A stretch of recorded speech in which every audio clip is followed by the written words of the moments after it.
India cuts its trade deficit with China by most in more than a decade. According to people familiar with the data, as it boosted exports amid a US-China trade battle.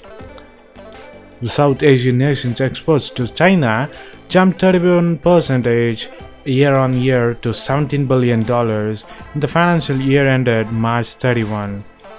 The people said, asking not to be identified as the data is not public yet. In the process, it cut the bilateral trade deficit by $10 billion to $53 billion. The surge in the exports was mainly due to the greater demand for the marine products, grapes, raw cotton and plastic raw materials. The items that were casualties in the President Donald Trump's trade war with Beijing. This is the second straight year that India's shipments to China have grown by more than 30%. Exports with China will do much better this year than in the last few years. Ajay Sahai, a Director General and CEO of Federation of Indian Export Organization, said by phone to Economic Times.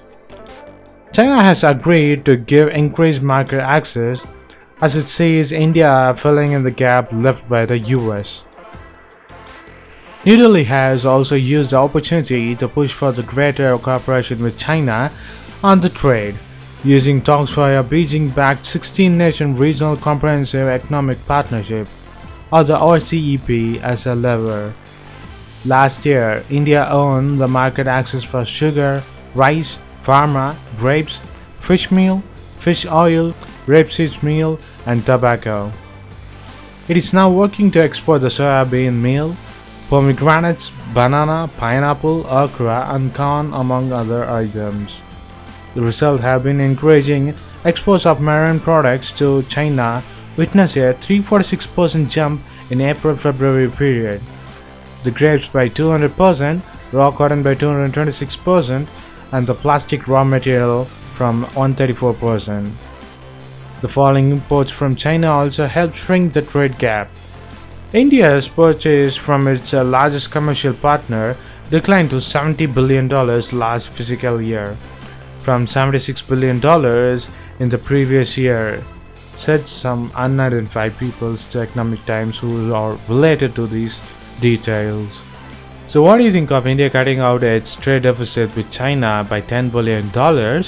Also, India gearing up its game with China's exports, which might be a gain for upcoming years, which might take 5 to 10 years for a gain to see in Indian exports.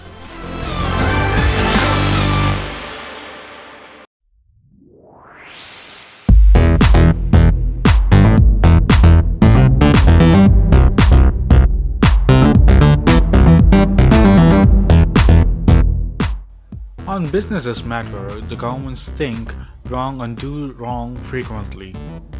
They think right and do right a few times, and sometimes they think right but do horribly wrong, like the draft e-commerce policy driven by India a few days ago. The government wants locally owned or locally managed e-commerce success stories. That's right thinking. But the draft policy goes about this spectacularly wrong. If this is the final policy, India won't get what it should and will lose whatever it has. What India's e-commerce market has is plenty of foreign investment. What it should have while keeping foreign investments or investors interested are locally owned and managed competitors to firm back by the outside capital.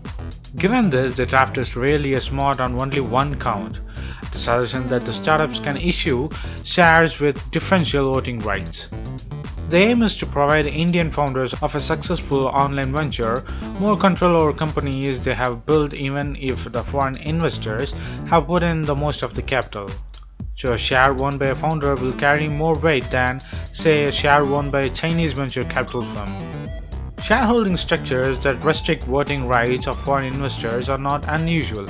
Some hugely successful startups in US and China, the world's two largest internet economies, have shareholding rules that allows the founders with minority stock to call the shots. Will large investors lose interest if they can't be the boss of the company they put money in? Not at all. As is the case in China and the US, India can attract the large investors in e-commerce under rules that favor and more control for the local entrepreneurship, provided the rules on the investments are potentially high. So that was good thinking, right? Now for the really bad bits of the draft policy. China, North Korea and Cuba like socialism type restrictions on price strategies, a completely needless additional layer of the regulations. Silly does and don'ts on what can be sold and how, etc. etc. Space for this column is limited and silly suggestions about in the draft, so we will pick just an example to demonstrate our arguments. Take the recommendation that deep discounting, selling goods really cheap, must be thorough discouraged. This seems aimed principally at pricing strategies of Amazon India and Walmart-owned Flipkart, the two American giants of India. Of course, Amazon India and the foreign investor controlled Flipkart use capital available from abroad to sell stuff really cheap in India.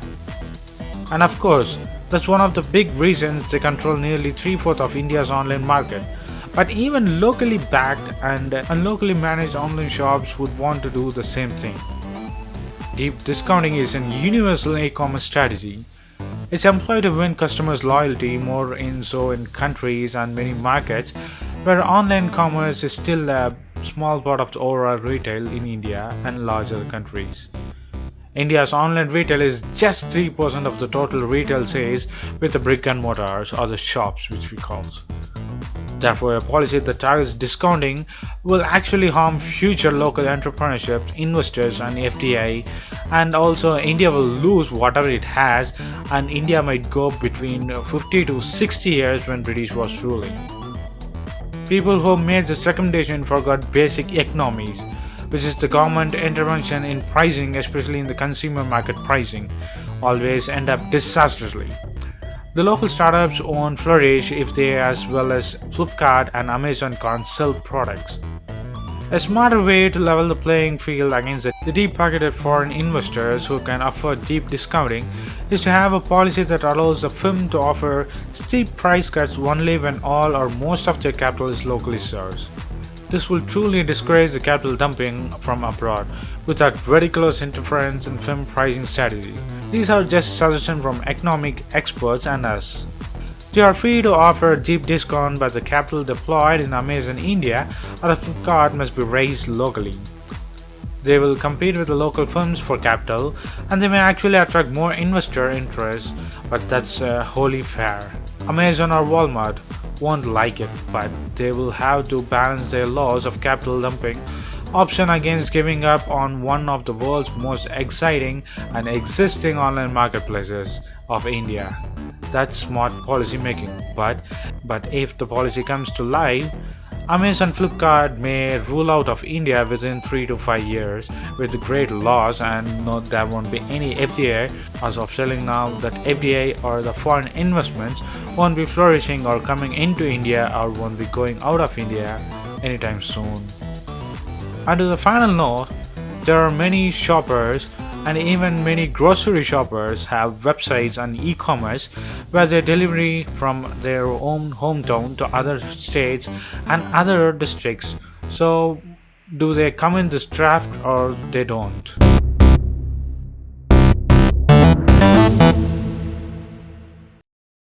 India and South Korea's bilateral trade has gone beyond $16 billion. In New Delhi, India and South Korea are carrying out a review of their free trade agreement to further boost the bilateral trade investments, a senior Commerce Ministry officials of India said. The agreement, officially dubbed as the Comprehensive Economic Partnership Agreement or the CEPA, between the two countries was implemented in January 2010.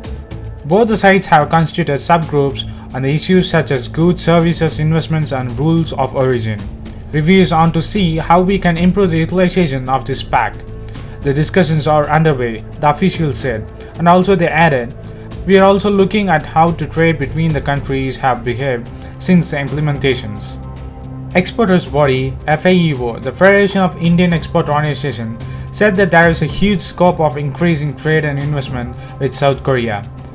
We can look at increasing exports of marine products and other commodities besides huge investment opportunities are there for South Korean companies in India. FAO Director General Ajay Sahai said. The bilateral trade between the countries stood at USD $16.83 billion in 2016-17, and the trade is in favor of South Korea. India's import during the last fiscal year is $12.59 billion, while exports were only $4.24 billion. India has used $2.26 billion of foreign direct investment from South Korea between March 2000 and April 2017. Under a free trade agreement, the duties on the most of the products traded between the countries either eliminated or reduced sharply. And also, India-South Korea bilateral trade will impact China in a backbone of it, while China has investing more on India and India is looking at other East Asian countries. So what do you think of India and South Korea bilateral trade are boosting more and more year by year? Will it really impact the Chinese market investing in India, or it will create more bilateral trade between India and South Korea? Post your comments below, and if you like this video, please give a thumbs up and follow us on social networks and subscribe to our channel. And thanks for watching. This is WC Daily. Think big, think different. Bye.